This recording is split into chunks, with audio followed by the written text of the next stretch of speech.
Good morning to one and all present here.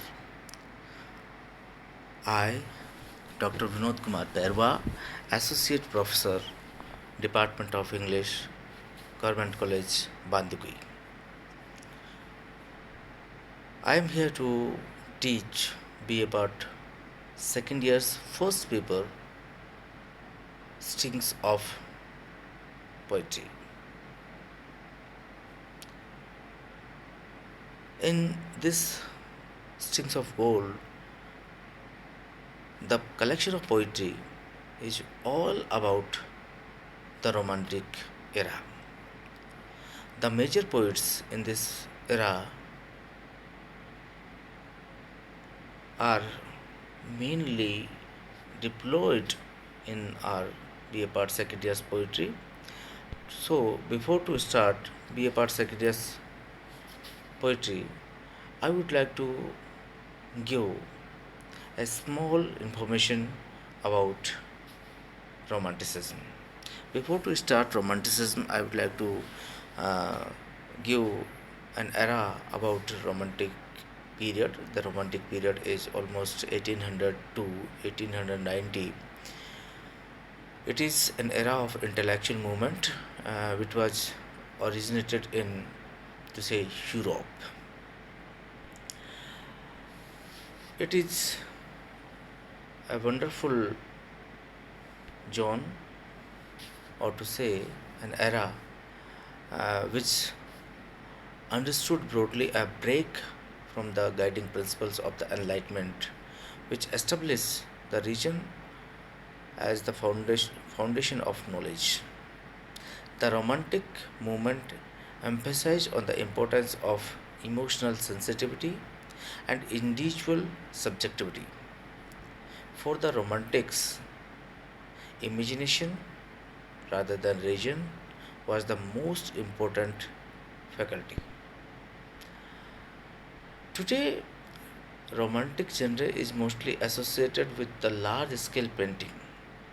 To say, romantic जो ईरा है जिसके बारे में अगर हम डिस्कशन करें तो पेंटिंग में बहुत बखूबी इसको दर्शाया गया है. However, the movement influenced the several disciplines and the branches of study, culminating the legacy evident in visual arts and beyond.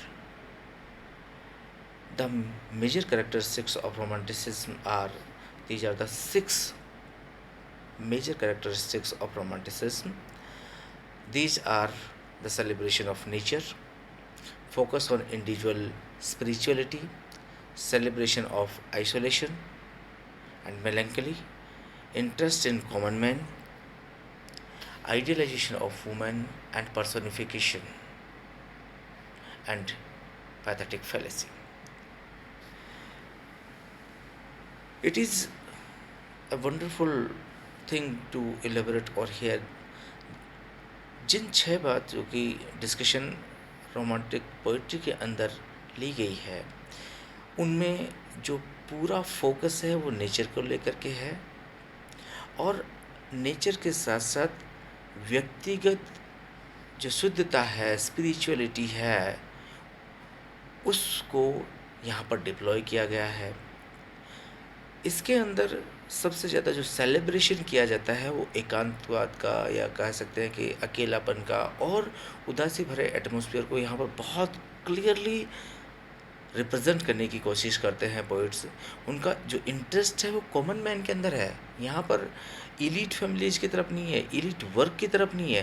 पूरी तरीके से अगर हम कहें कि रोमांटिसिज्म है वो एक गडरिए के बारे में हो सकता है, एक किसान के बारे में हो सकता है, कॉमन मैन के लिए हो सकता है, लव बर्ड्स के लिए हो सकता है, नेचर के लिए हो सकता है. बट यहाँ पर कोई किंग्स क्वींस टू से नाइटली वंस के लिए नहीं है, एक आम आदमी के लिए है. और यहाँ पर पहली बार ऐसा लगा जहाँ पर कि वुमेन को आइडियलाइज किया गया है, उसको एक आदर्शता के रूप में रिप्रेजेंट किया गया है. इसमें निश्चित रूप से पर्सोनिफिकेशंस का बहुत अच्छे तरीके से यूज किया गया है. और जो फेलेसी की बात करते हैं it's a pathetic fallacy. Romanticism के अंदर जो वेरी इम्पोर्टेंट फैक्ट है वो ये है कि हर चीज़ को खुल करके रिप्रेजेंट किया गया. Look at the picture which has been shown in this on the screen. Look at different peoples are shown in this picture. Some are laying on the ground, some had guns, arms, swords, and so on. Look at the clear image of a woman. She also bears, or she also had a rifle in her hand, and she is clearly indicating that now I have been not chained. I am free. I just wanted to fly in the sky. I can fight against my uh, to say अपनी अस्मिता के लिए, अपनी रक्षा के लिए मैं इस चीज़ के लिए उड़ सकती हूँ, मैं अपनी बात को एक्सप्रेस कर सकती हूँ. यहाँ पर कॉमन मैन से लेकर के ईच एंड एवरी वन के बारे में डिस्कशन दिया गया है. रोमांटिसिज्म को जनरली हम एक ऐसा तरीका कह सकते हैं जिसमें कि ये कहा जाता है कि पेंट को लेकर के स्पेशली है, हर चीज़ को बहुत बखूबी रिप्रेजेंट किया गया है. जो ये मूवमेंट का जो अर्ली साल की अगर हम बात करें, शुरुआत की बात करें, तो these figures predominantly use the landscape painting. What do you mean by the landscape painting? Nature के बारे में, फाउंटेन, माउंटेन, टू से झरने, पहाड़, जंगल, नदी, नाले, ब्रूक्स एंड सेफर्ड्स आदि के बारे में है, जो कि कॉमन मैन की एक कॉमननेस को रिप्रेजेंट करता है. The romantic landscape genre was primarily pioneered by J. M. W. Turner, the British painter.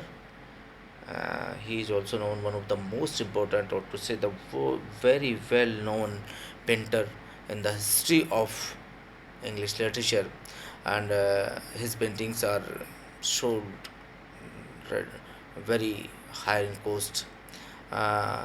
In early his career, Turner was associated with neoclassical movement, but a trip to Swiss country sparked the artistic interest in nature, which materialized as an imaginative and untraditional approach to painting. Turner जो अपने आप में एक बहुत बड़े poet painter के रूप में हमारे सामने उभर करके आते हैं, तो निश्चित रूप से उन्होंने ऐसा आपको क्लियरली बताया कि उनकी जो पिक्चर्स हैं वो पूरी तरीके से एक कॉमन मैन और नेचर को लेकर के लिखी गई, उकेरी गई हैं. अब हम अगर बात करें कि रोमांटिसिज्म को किस तरीके से हम इतना बेहतर बनाएं कि चीज़ें हमारे सामने क्लियरली निकल करके आए. रोमांटिसिज्म अपने आप में एक आंदोलन रहा कला और साहित्य के अंदर, जो कि 18th सेंचुरी से लेकर के 19th सेंचुरी के बीच का एक रिवोल्ट है, जो कि न्यू क्लासिकल जो प्रीवियस सेंचुरी थी उसके खिलाफ था. German poets French Schlegel is one of the first person, or to say the credit goes to Segel, who used the term romantic and describe literature, define it as a literary, or to say defined it as literature depicting the emotional matter in the imaginative form. This is accurate, a general definition as can be accomplished, although Victor Hughes' phrase liberalism in literature is also apt. Imagination, emotion, and freedom are the certainly, or to say the focal points of the romanticism. Romanticism के अंदर पूरी तरीके से जो हम कहें कि एक आज़ादी की बात करता है, फीलिंग्स की बात करता है, भावनाओं की बात करता है. कहीं पर भी यहाँ ऐसी कोई चीज़ नज़र नहीं आती है जो कि एक कॉमन मैन उस चीज़ को अटेंड नहीं कर सकता हो. अगर रोमांटिसिज्म के बारे में हम थोड़ा भी आगे बढ़ेंगे तो चीज़ें हमको निकल कर के सामने आती हैं कि एक जो इसकी लिस्ट की बात करें हैं तो रोमांटिसिज्म के अंदर जो मेजर चीज़ें इंक्लूड की जा सकती हैं वो ये हैं कि ये एम्फेसिस, जैसा कि मैंने पिछली स्लाइड्स में आपको डिस्कस किया कि रोमांटिसिज्म के अंदर 6 प्रमुख बातों के ऊपर फोकस किया जाता है, जिसमें व्यक्तिवाद, उन्मुक्ततावाद, स्वतंत्रता के प्रमुख रूल को लेकर के चलती है, जिसमें एकांतपन, जो कि जीवन के प्रति ज़्यादा संजीदगी से दिखाया गया है। सोसाइटी को यहाँ पर कम महत्व दिया जाता है। सो इन टू से the romantic literature, it includes the subjectivity and an emphasis on individualism, spontaneity, freedom from rules, solitary life rather than the life of society, the beliefs that imagination is superior to reason and devotion to beauty. Love and worship are the nature and fascination with the past, especially the myths and the mysticism of the Middle Age. English poet William Wordsworth, S.T. Coleridge, to say the Lord Byron, P.B. Shelley, John Keats. Some American poets also are in this stream. Those are Emerson, Hawthorne, Allan Poe, David Thoreau, Melville, and Whitman, and so on. The major romantic poets are, to say, almost 7 poets हैं. Number 1 जिनकी शुरुआत की, अपन कह सकते हैं कि romantic movement को हवा देने का काम जो किया, वो मूवमेंट ब्लैक से शुरू होता है. रोमांटिसिज्म को हम 3 भागों में बांट सकते हैं. पहला, pre romanticism. Second, romanticism. And the third one is later romanticism.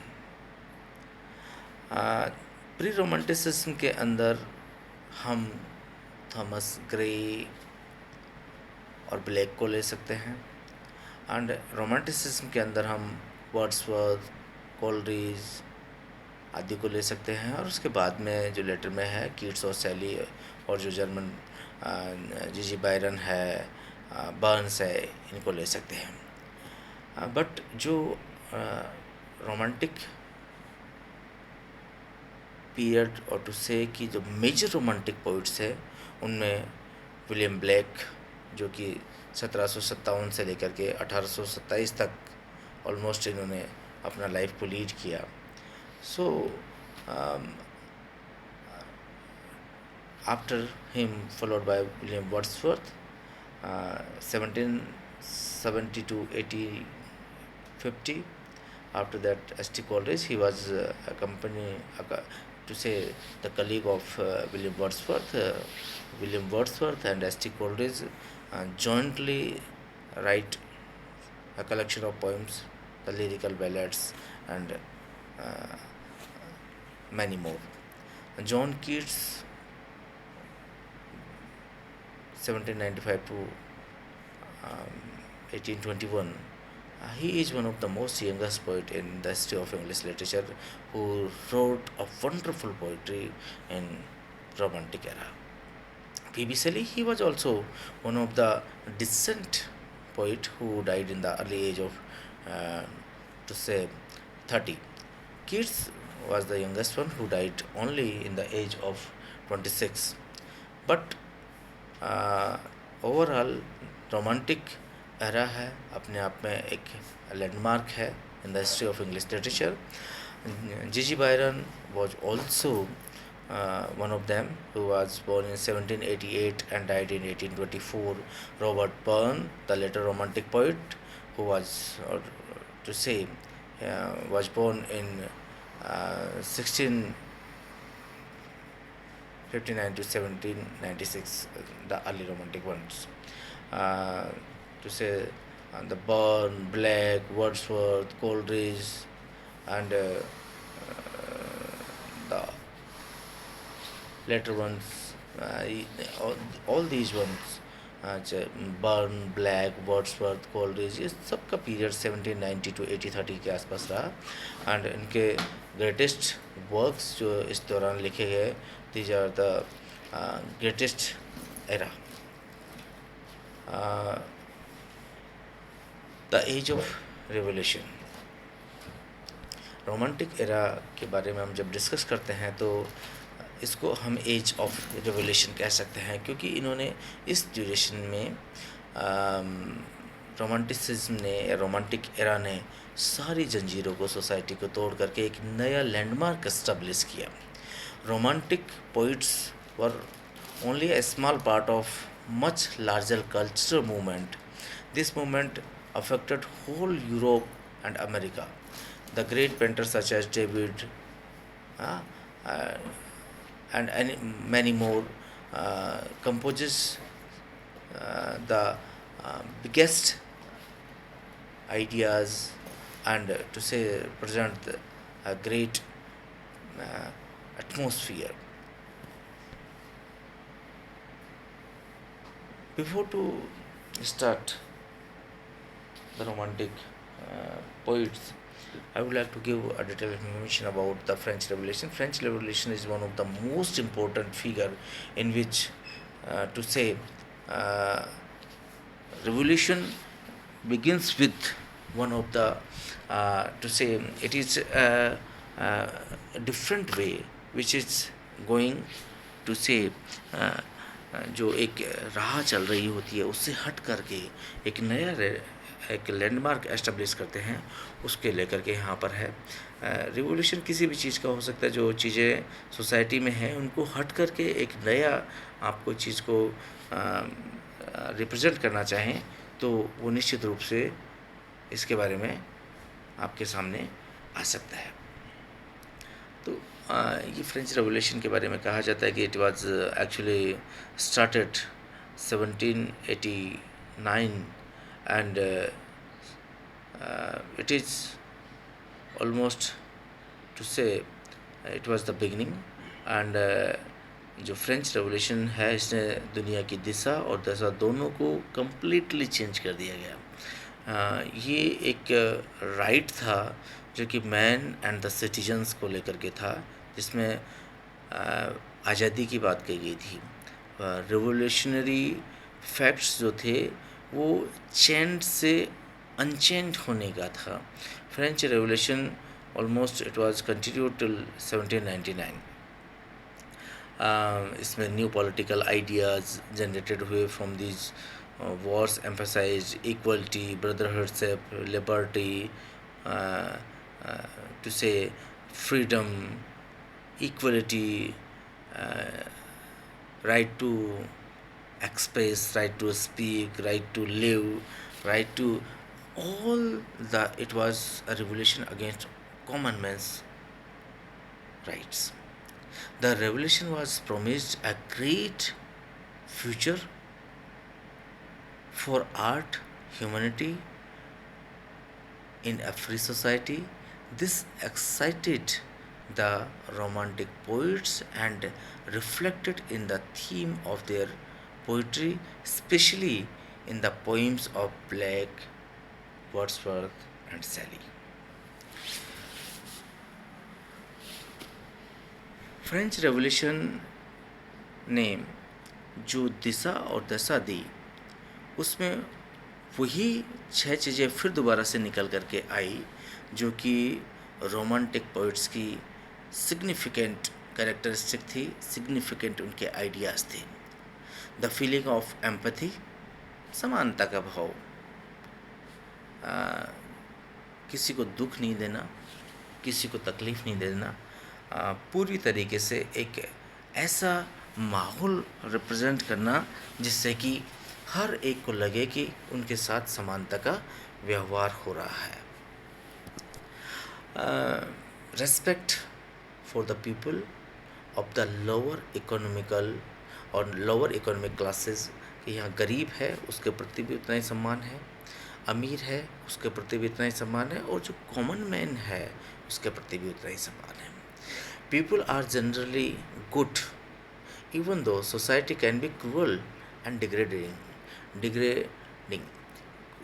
Society व्यक्तियों के प्रति किसी भी तरीके की दुर्भावना रख सकती है, सोच रख सकती है, लेकिन जो ये मूवमेंट जो था, फ्रेंच रेवोल्यूशन जो था, और टू से जो 6 significant characteristics of romantic poetry जो हैं, ये पूरी तरीके से लाइफ को बदल देने वाली थी। यहाँ पहली बार एक आम आदमी को लगने लगा कि उसका जीवन जो है वो पूर्णतः एक अर्थपूर्ण है, और कहीं किसी तरीके का उसको एक हल्कापन या कमजोरी नज़र नहीं आने लगी। लव टुवर्ड्स नेचर था, ड्राइंग के प्रति एक इंस्पिरेशन, और टू से कि country side and other rural landscape को अब यहाँ पर रिप्रेजेंट किया जाने लगा। एक किसान, एक सेफोर्ड, एक एक एक कॉमन मैन, एक जो पुअर मैन है, उसको अपनी अहमियत पता लगने लगी कि हाँ, उसके बारे में भी, उसका भी कोई जीवन है। उससे पहले का जो लाइफ स्टाइल था वो it was very very to say गुलामी भरा था, और एक आम आदमी के बारे में इस तरीके का कोई डिस्क्रिप्शन सामने नहीं आ रहा था। हर एक जो एटमॉस्फेयर था वो पूरी तरीके से तकलीफ़ देने वाला था। यहाँ पर फीलिंग्स के ऊपर बहुत दबाव दिया गया, emphasize on the feelings, not hiding emotions. Emotions को क्लियरली रिप्रेजेंट करने की बात करते हैं, छिपाने की बात नहीं करते हैं। यहाँ पर बोला है कि आप अपनी फीलिंग्स को, अपनी इमोशंस को क्लियरली ओपन अप होने दीजिएगा, हर चीज़ को खुल करके बताइएगा। Deep interest in the irrational, the supernatural and horror. चीज़ें मिस्टिसिज्म के लेकर के बहुत इंटरेस्ट आने लगा।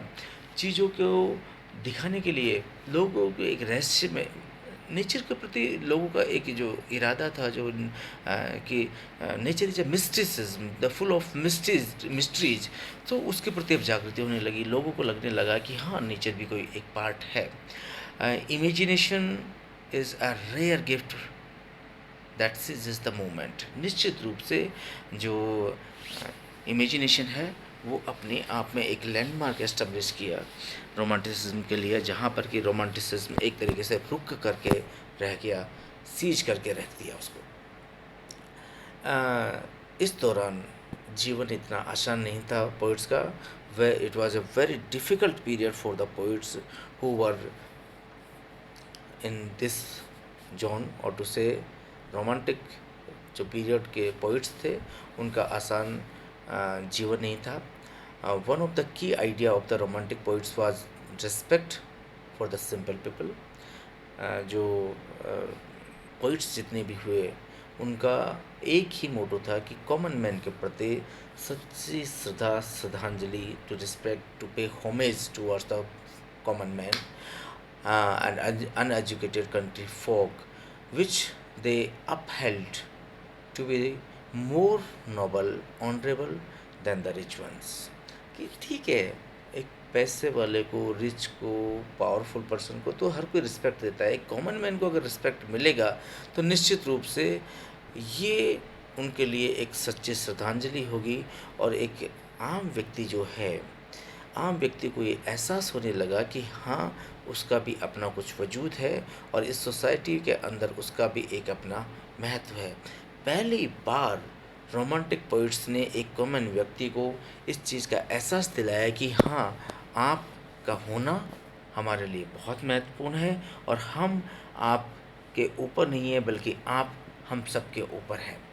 इसमें आप एक सीरीज़ के रूप में अगर ले सकते हैं तो चाहे कॉलरिज को ले लीजिएगा, वर्ड्सवर्थ को ले लीजिएगा, शैली को ले लीजिएगा, सब कहीं ना कहीं किसी न किसी रूप से अपनी एक respect towards common man represent करते रहे, जिसमें वर्ड्सवर्थ और कॉलरिज, माना कि they were educated in Cambridge university, but इसके साथ साथ आप देखिएगा कि सैली ऑक्सफोर्ड में, Keats trained in as a surgeon, Black attended the Royal Academy of the Arts Private Institute of London। जो जी बायरन जो थे वो attend Trinity college, which is the most prestigious college of England. Burns held the Scotland and was the only contemporary poet whose schooling and background was not as lavish as the other ones. Uh, before to uh, give the detailed description about the poets, I would like to give some short information about the major romantic poets uh, जिन्होंने कि French revolution से influenced होकर के romanticism के पूरी तरीके से direction and condition दोनों को एक नई हवा दे दी. Wordsworth one of the most leading and demanding poet हैं जो कि रोमांटिसिज्म के हैं. Many believes that Wordsworth was born in 1757 and died almost, or to say exactly, 1827, to be one of the England's greatest poet. With early interest in politics, he went to France during the French Revolution 1791 to 92, and the French Revolution was almost 1789 to 1799, and in that particular period Wordsworth visit, or uh,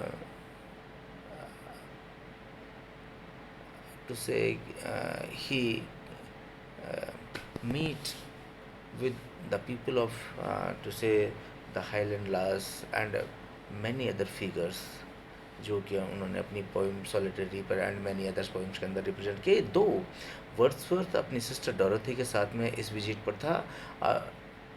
यहाँ बहुत सारी चीज़ें discuss करना उनके बारे में संभव नहीं है, बट इतना क्लियर है कि वर्ड्सवर्थ फ्रेंच रेवोल्यूशन के दौरान अपनी सिस्टर को लेकर के, और कोलरिज उनकी कंपनी में थे, उनके साथ में उन्होंने एक बार विजिट जरूर किया था. लुक एट, उन्होंने जो वहाँ का टेरर जो देखा जैकोबियन पीरियड का, उसको लेकर के उनके जो विचार थे पूरी तरीके से रिवोल्यूशनरी हो गए. अनटिल टू से the rises of Napoleon, Wordsworth was a firm believer in the benefits of the revolution. Obviously, uh, maybe the contemporary conditions would have been such कि वर्ड्सवर्थ को एक ऐसा आइडिया आया, उनको लगा कि ये जीवन नहीं है, इसमें एक बदलाव होना चाहिए, एक रिवोल्यूशन होना चाहिए. और वो रिवोल्यूशन निश्चित रूप से पूरा न केवल वर्ड्सवर्थ को बदला, बल्कि उन्होंने एक दिशा और दशा दोनों को बदल दी. He returns to England and move to the lakes district where he meet his friend S.T. Coleridge.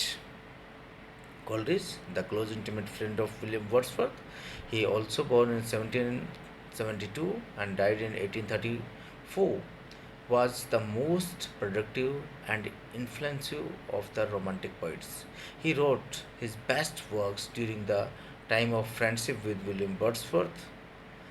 His poems Kubla Khan, composed in 1797, was inspired by the opium induced dream, एक सपना लेना और किस तरीके से सपने में खो जाना. ये Kubla Khan one of the most perfect example of S T Coleridge का है, which stimulated Coleridge's imagination. Unfortunately opium become Coleridge's fixation for the period and almost destroyed his friendship with William Wordsworth, as it did his marriage and health. After that, Keats is one of the leading poet of Romanticism. Uh, it is said about that Keats and Shelley died tragically at their early age. Keats 1795 to 1821. The span of his period was almost 26 years. He resigned his position as a surgeon after finding it impossible to perform operation on a people who were cognized of their pain. Look at, कोई व्यक्ति जिसने कि surgeon का training लिया हो, इतनी कठिन पढ़ाई पढ़ाई की हो, और उसके बाद में उस पीड़ा को देख करके आदमी का जो नज़रिया है वो बदल गया, और उन्होंने अपना पेशा ही डिफरेंट चूज कर लिया, वो सर्जन से पोइट बन जाते हैं।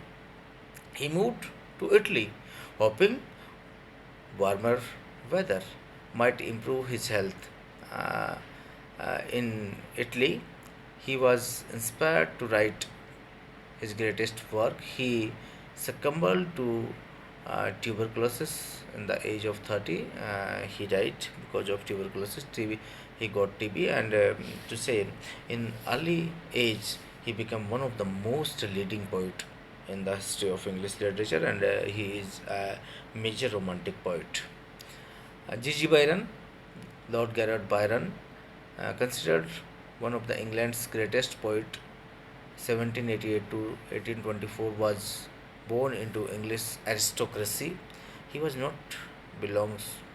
He was not belong from a very common family. He belongs from an aristocracy. He born in elite family. Prior to his self-exile in 1816, he lived in a flamboyant life in London, filled with numerous love affairs, indulgent parties, and scandalous rumors about his love interest.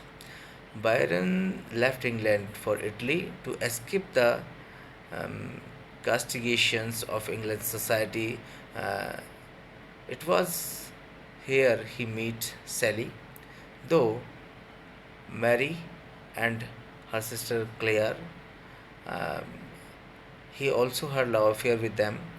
Like Wordsworth, Gordon became embroiled in the revolutionary politics, joining the Greek War of Independence. Uh, William Blake, the early, to say the great one, he was born in 1757 and died in 1827, was not a popular poet of his time. His works entered into public recognition in the early 20th century. Most of Blake's life was lived in poverty of South England. Like most of Romantic poets, Blake had eccentric manner, believing himself to be the Christian prophet and visionary. He used poetry and painting to share his religious message, a message his readers often found confused and bewildering, as his works were original and distinctive. Black की अगर आप poem देखेंगे या पढ़ेंगे London, तो आपको लगेगा कि हाँ, रियली उन्होंने कॉमन मैन के बारे में लिखी है. It may be about the chimney sweepers, the soldiers, the Charlotte, and so many examples. These are the examples who represent the social failures, the failure of the society, where a man, look at the soldier who always um, martyr his life, or to say he completely uh, sacrificed his life, whole life, in the security of the food, or to say the kingly uh, services. But later, what happens? He has been, or to say, he is punished by the royal ones, the kings. So now, soldier had no faith in life. He says, no, मैंने जीवन के प्रति अपनी आशा को त्याग दिया है. Chimney sweeper को देख सकते हैं. जो चिमनी स्वीपर बॉय है, जैसे चिमनी को स्वीप करता है, साफ़ करने की कोशिश करता है, उसकी बॉडी का कोई भी पार्ट चिमनी में जब टच करता है, तो वो होम चिमनी को टच करता है, तो he cries. It is also horrible. Look at the cry of Charlotte the whore. It is also biggest one. To say William Blake जो हैं एक कॉमन मैन के जीवन को रिप्रेजेंट करते हैं. रॉबर्ट बर्न स्कॉटलैंड के ग्रेटेस्ट पोइट और लिरिसिस्ट हैं. He was born in 1759 and died in 1796. इनका जो पोइटिक इन्फ्लुएंस इनके ऊपर रहा है, वर्ड्सवर्थ, कोलरिज और सेली का रहा है। His poetic themes like English contemporary romantic poets touch on poverty, class equality, inequalities and radical reforms को लेकर के इन्होंने बहुत वर्क किया है। बर्न की जो पोइम्स हैं वो इस बात को और क्लियर करती हैं कि varied emotional landscape which has been attributed to the mental depressive state के बारे में बहुत क्लियर बताता है। बर्न जो है अपने खराब स्वास्थ्य के कारण बहुत जल्दी 36 की एज में आकर के मर जाते हैं और आ, एक अच्छे व्यक्ति का यहाँ से जाना हो जाता है। सेली, look at the one of the most interesting charming fellow of the romantic poets. He born in 1792 and died in 1822, almost 30 years span. His life was tragic.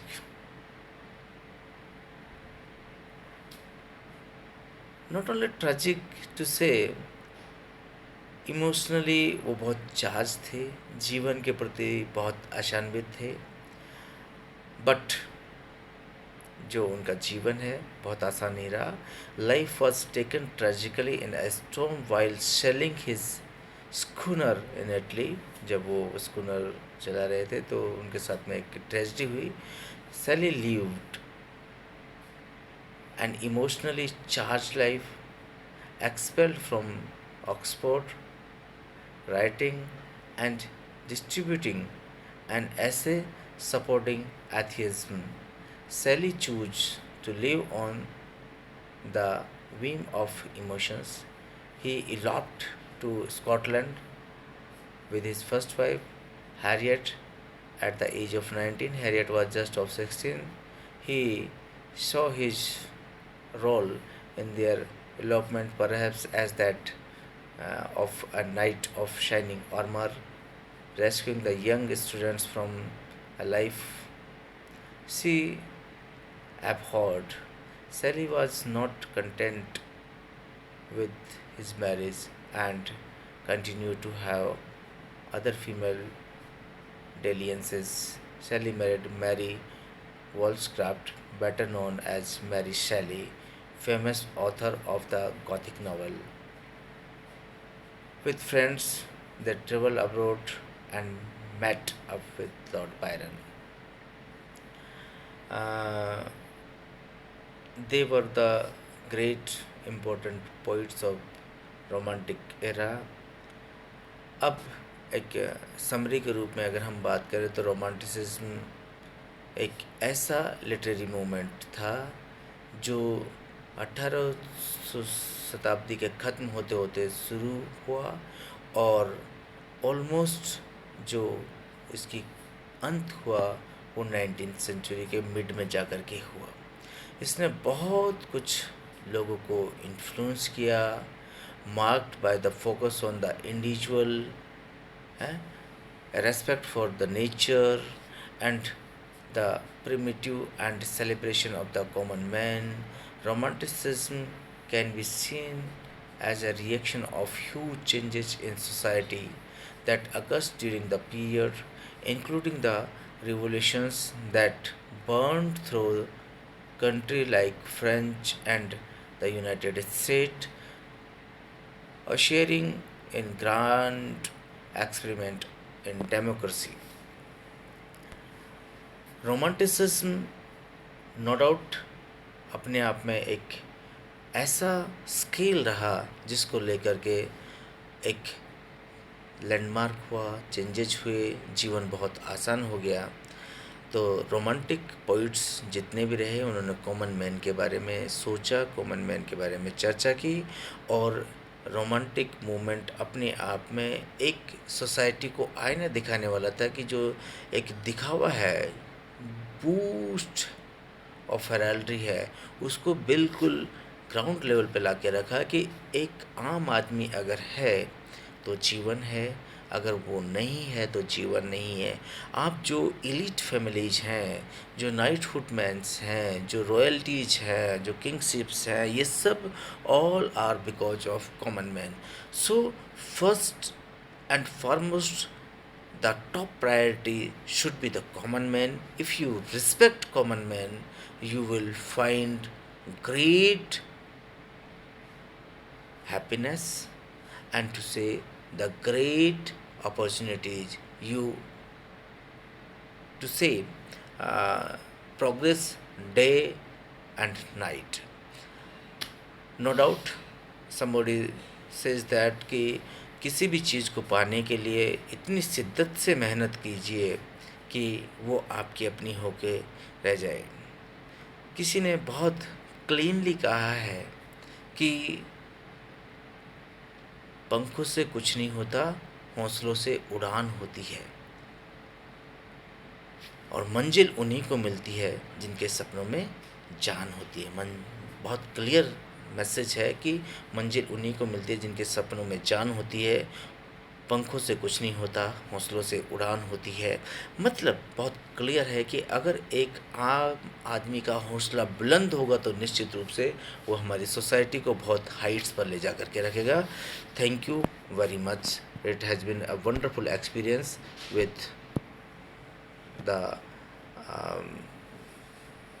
year of the fellows, and now I would like to conclude my, or to say, would like to end my lecture with this one. Okay, thank you.